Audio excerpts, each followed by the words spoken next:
If a vote is not counted, if a vote is interfered with, that comes with a cost. Law Forward has filed a class action lawsuit on behalf of 193 voters whose ballots weren't counted in the November 2024 election. Elie LaLiberte spoke with one of the attorneys today and asked what the suit hopes to achieve. In short, it's looking for money. This lawsuit argues that these voters should be financially compensated for having their constitutional right violated. Now, the missing ballots didn't sway the outcome of any election, but Law Forward argues that it sets an example. What is the price of a vote? That's the question Law Forward President Jeff Mandel is asking. If a vote is not counted, if a vote is interfered with, that comes with a cost. Mandel says the law firm is filing this class action lawsuit against the city on behalf of 193 voters whose absentee ballots went uncounted in the November 2024 election. In March, the firm filed a notice of claim that identified damages at $175,000.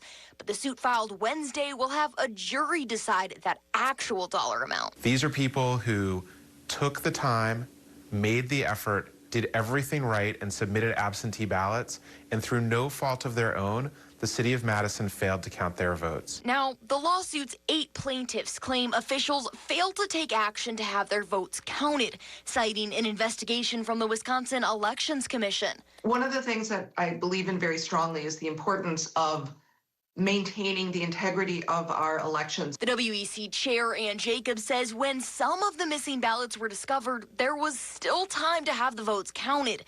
But instead, the former clerk went on vacation the next day. What we found is that there was no leadership, no urgency, no concern about these ballots being found. In response, the acting Madison clerk, Michael Haas, says the city is working to rebuild trust with voters, saying, quote, "The city has made significant changes to the way it processes absentee ballots and strengthened its documentation protocols," adding later, quote, "We are confident that what happened in November 2024 will not be repeated." This is a deeply unfortunate incident, but was a series of compounding errors, and we expect that we will be successful.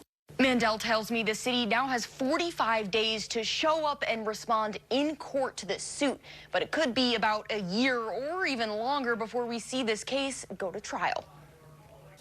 Thank you, Elie. In the aftermath of the investigation, Madison Mayor Satya Rhodes Conway appointed Lydia McComas to be the city's next clerk. She'll begin the role September 29th.